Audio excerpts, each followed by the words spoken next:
बिस्मिल्लाहिर्रहमानिर्रहीम। अस्सलाम वालेकुम students, welcome back to my channel educational tips. कैसे हैं आप सब? उम्मीद करती हूँ आप सब बच्चे बिल्कुल ठीक होंगे। तो बच्चों, आज मैं आपके साथ शेयर करने जा रही हूँ यूनिट नंबर 1 ह्यूमन बॉडी का इसकी एक्सरसाइज 1.3 द रिप्रोडक्टिव सिस्टम। और ये आप हमारे पास है जी पेज नंबर 10 पर। पेज नंबर 10 आप सब बच्चे ओपन कर लीजिए। क्वेश्चन नंबर 1 है जी हमारे पास, match the column. It means words are given and we have to find the meanings and mark them. Number 1 है जी, हम लोग देखें रिप्रोडक्शन है जी। रिप्रोडक्शन का मतलब क्या होता है? Making more individual of the same kind of living thing, यानी कि एक ही ऑर्गेनिज्म से फर्दर आगे और ऑफस्प्रिंग्स बन जाए, वो हमारे पास रिप्रोडक्शन है। पुबर्टी क्या होती है? पुबर्टी, ये देखिए मैंने आगे नंबरिंग भी की हुई है, अगर आप लोगों को समझ ना आए तो आप लोग देख सकते हैं। जब पुबर्टी क्या होती है? At age which a person become able to reproduce. वो एज पुबर्टी को क्या होता है? वो एज जहाँ पर वो जो पर्सन है, जो इंसान है, वो रिप्रोड्यूस करना शुरू कर दे, ठीक है, वो इस काबिल हो जाए, ठीक है।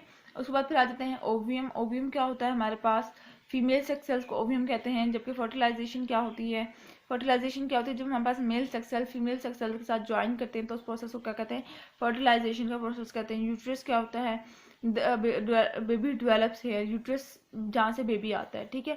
उसके बाद फिर आ जाते हैं टेस्टिस। टेस्टिस की बात करें तो ये क्या है हमारे पास? टेस्टिस की बात करें तो ये हमारे पास है जी मेल। टेस्टिस क्या है हमारे पास? मेल सेक्स सेल्स हैं। अब हम लोग बात करें तो स्पर्म की। स्पर्म क्या है हमारे पास? Male sex cell are made है। स्पर्म वो है जहाँ पर हमारे पास मेल सेक्स सेल्स बनते हैं। ओवरी क्या है हमारे पास? जहाँ पर हमारे पास फीमेल सेक्स सेल्स बनते हैं। ठीक हो गया जी। ये आप लोगों को साइड पे नंबरिंग दिखी हुई है, आप लोग नंबरिंग को दे दे के मैच करते चले जाएं। ठीक हो गया। अब आ जाते हैं हम लोग नेक्स्ट पेज पर। तो यहाँ पर हमारे पास है जी question number 2।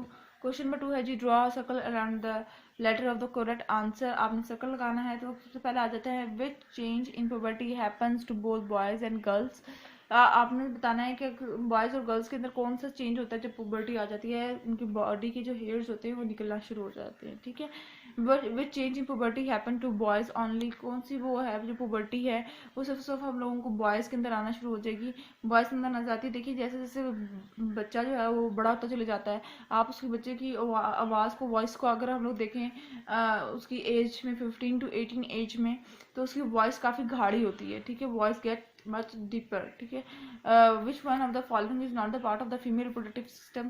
Female reproductive system का इनमें से कौन सा पार्ट नहीं है? टेस्टिस हमारी बॉडी के अंदर नहीं होती, ठीक है। Which one of the following is not the part of the male reproductive. Male reproductive system में कौन सा पार्ट नहीं होती? उनके बॉडी में ओविडक्ट नहीं होता।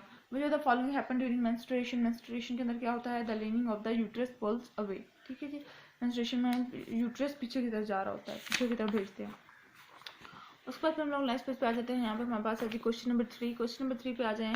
अ scientist carried out a study of 100 girls to find out at which age they start puberty. Scientist ने ऑब्जर्व किया कि ज़्यादातर जो गर्ल्स हैं वो किस टाइम में पुबर्टी उनको आ जाती है, ठीक है। तो ये उसका ग्राफ है, ठीक है। Describe 3 science in girls that puberty has started. अगर हम लोगों ने देखना हो कि गर्ल्स में पुबर्टी कब आ रही है, ठीक है, उसका साइंस क्या क्या है, किन किन गर्ल्स को हो गया है, उनकी पुबर्टी आ गई है, ठीक है, तो वो एक्सरसाइज क्या होगी? उसके हिप्स होंगे वो वाइडर होना शुरू हो जाएंगे, और उस बॉडी ग्रोथ मोर हेयर, उसकी बॉडी के हेयर्स ज़्यादा आना शुरू हो जाएंगे, और उसकी ब्रेस्ट की डेवलपमेंट होना शुरू हो जाएगी, ठीक हो गया।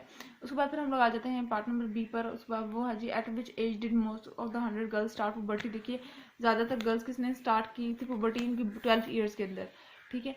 उसके बाद फिर how many girls started puberty at this age? 35 girls, ठीक है। ये देखिए ना इस तरह से जी 12 एज है ना, तो ये देखिए ये सामने 35 गर्ल्स, ठीक है। उसके बाद फिर आ जाते हैं how many girls started the puberty at the age of 10। ये देखिए यहाँ पर ये है, ठीक है। तो 12 गर्ल्स हैं, और 14 कितने 14 की एज, जब 14 की एज थी तो कितना ने 7 गर्ल्स की पुबर्टी आई थी, ठीक है। उसके बाद फिर आ जाते हैं question number part number D के ऊपर। The scientist also measured the mass of a girl at the start of the puberty. अब वो साइंटिस्ट ने ना गर्ल्स का मास भी यानी वेट भी मेजर किया था जब गर्ल्स की पुबर्टी स्टार्ट हुई थी, ठीक है। तो ये वो पैटर्न दे दिया गया है हमें Which pattern you see in the result? Average weight increase from 9 to 13 year old. हमारा जो मतलब जब puberty आ जाती है, ठीक है, तो हमारा वेट जो है वो 9 to 13 जो ईयर की गर्ल्स होती हैं उनका वेट ऐसे करके इंक्रीज हो जाता है. फिर जो 15 की एज में पहुंचती हैं तो उनका वेट स्लाइड थोड़ा सा डिक्रीज होता है, थोड़ा सा कम होता है, ठीक है. तो just a factor that affect the age at which puberty start. वो कौन कौन से फैक्टर्स हैं जो कि पुबर्टी को पे ऊपर इफेक्ट कर सकते हैं? जेनेटिक्स हैं, यानी कि किसी के जीन्स में है हो लेट होना, लेट पुबर्टी आना. न्यूट्रिशन है, लाइफ स्टाइल भी डिपेंड करता है, हमारे एनवायरमेंटल फैक्टर्स पे डिपेंड करते हैं, ठीक हो गया. उसके बाद हम लोग आ जाते हैं लास्ट पार्ट के ऊपर. लास्ट पार्ट है जी हमारे पास, in past most of the girls started puberty at about the age of 14. Suggest a reason why puberty start at a younger age these days. आपने बताना है इस क्वेश्चन में कि हमारे पास वो कह रहे हैं कि पिछले सालों में 14 साल की जो लड़कियां थी उनको पुबर्टी आ जाती थी. अब आप लोगों ने एक रीज़न बतानी है, आप लोगों ने रीज़न बतानी है कि क्यों इतनी जल्दी आती थी. इम्प्रूव न्यूट्रिशन थी, चेंज इन लाइफस्टाइल था और हार्मोनल चेंजेस थी, ठीक हो गया. तो ये था आज का लेक्चर. होप्स आपको समझ आ गया होगा. अगर आज का लेक्चर आप सबको समझ आ गया है तो मेरे चैनल को सब्सक्राइब कर दीजिएगा, वीडियोस को लाइक कर दीजिएगा और साथ साथ बेल आइकन को प्रेस करना मत भूलिएगा. इससे मेरी आने वाली हर लेटेस्ट अपडेट सबसे पहले आप तक पहुंचेगी. मिलती हूँ किसी और वीडियो में. दुआओं में याद रखिएगा, अपना ढेर सारा ख्याल रखिएगा. अल्लाह हाफिज़.